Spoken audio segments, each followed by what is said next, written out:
Chapter 5. Day 4 Berlin, 058. Calla shot up at the sound of sharp ringing from the hotel phone. Her drowsy eyes pulled open as she staggered to the table and grabbed the telephone. Hello? Unintelligible sounds filtered through the line. Then silence. The line went dead, and Calla held the phone against her ear for several seconds. Hello? Nothing. She set down the receiver and shot to the window. Lights from the Brandenburg Gate fell onto the carpets. How long had she slept? She checked her watch and realized that her ACUS appeared. Was it really midnight? She stood stock still, palms to her cheeks. Her heart pulsed hard in her chest as she moved back to the bathroom. She pressed her fingers to her chin and felt a tender warmth. Surely she was mistaken. Hopping up on the counter, she pulled away the bandage and dropped the adhesive. Her jaw fell slack, her shoulders slouched as her face dropped. She had imagined the whole thing. Or had she? Calla returned to the couch and located her cell phone. Perhaps Allegra had called. No messages. The museum wasn't an option at this hour. She found the remote control and turned on the wall-mounted TV. As she scrolled through several channels, she landed on RTL reporting in German. The newscaster stood on the steps of the Pergamon. Even though museum officials and police won't confirm, we believe a secret document or manuscript was among the stolen treasure of Priam. Images of the earlier closure of the museum flashed across the screen, including a snappy interview with a police investigator. Brightness from the TV screen blazoned into Calla's eyes as she navigated the dark room. In one purposeful reach, she turned on the side lamp. Police don't know if this was a break-in or if the museum has been damaged. It is still unclear how the culprit escaped with the artifacts. The rest of the program detailed the history of Priam's treasure and moved on to other news. Calla rubbed her eyes. Awake now, she called the front desk. Could you please order a taxi for me? Now, miss? Yes, please, now. The streets were empty, and the museum terrace was vacant except for police officers strolling around its gates. The chill in the night air prompted Calla to zip up her thin jacket. In the midnight stillness, Calla made her way up the stairs through the inner court toward the entrance doors. She advanced as far as the glass facade to the police line guarded by chatting officers. They spoke in hushed tones. Two armed cops in khaki green jackets and white headgear obstructed the entrance, smoking strong cigarettes. They watched Calla progressing toward them and lifted their heads. The older police officer held out a hand to stop her. He swerved toward her, questioning her approach. Was Mädchen higher? I'm here to see someone. That's what I am doing here, Calla replied in German. The museum closed hours ago, he said. Calla approached and faced him. Can I speak to the inspector in charge? I may have information that may help you. The younger-looking cop glanced at his partner to see if he would comply. What information do you have? The older man said. I'm sorry, but I can only share information with your superior. He grimaced, eyeing her for several seconds as he stroked his frosted mustache. Who are you? Calla turned words round in her mind. I'm with the British Museum in London. I work with Allegra Driscoll, and I believe she was here this morning. The police officer paused for a moment, then raised his chin. Can I see your papers? ID? Clarified the younger cop. Calla glanced from one cop to the other and searched in her pocket, producing her British Museum identity badge. She reached into her other pocket and fished out her passport and the pass Allegra had given her. Look, here are my credentials. Is Allegra Driscoll here?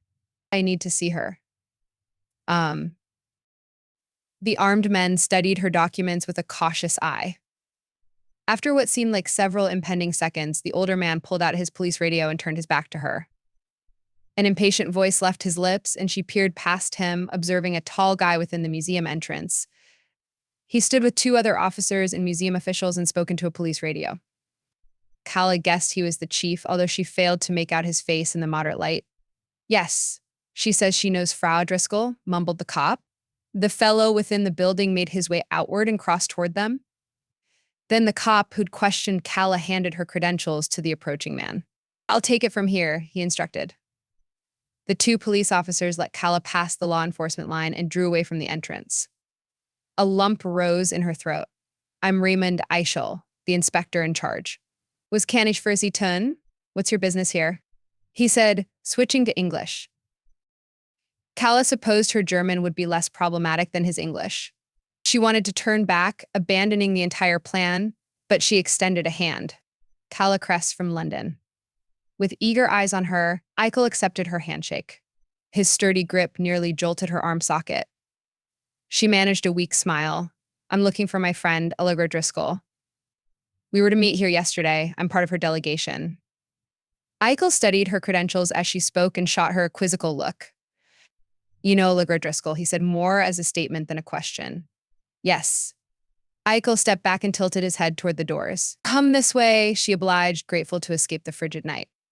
For a day that had been sun-drenched, the clear star-speckled sky had invited an unforgiving cold front. Eichel led her through the museum entrance. Even with the dim lights, Calla couldn't have prepared for the grand exhibitions ahead of her walk. The Ishtar Gate, about a minute into their stroll, commanded an audience with its blue and gold tiles depicting lions and aurochs, the ancestral forms of domestic cattle. Ordered for construction by King Nebuchadnezzar II of Babylon, Calla could just imagine the respect it once drew in ancient Babylon. They went past the main processional way leading to the gate and swept right through. Their pace had slowed down, perhaps a gift from Eichel, noticing her amazement at the display. Your first visit to the Pergamon? Calla's focus had been on the exhibitions, and she'd hardly detected the dipping of her jaw. She closed her lips. Coming here always seems like the first time, she said. Eichel unlocked a concealed gate at the end of the gallery. Calla hadn't noticed the hidden entrance, invisible to the untrained eye. Through the door, a group of gallery officials and police investigators sat at low tables, examining notes and photographs. Stuffy and crowded, Calla assumed it was the main surveillance room. Flat monitors lined the walls, displaying every inch of the museum.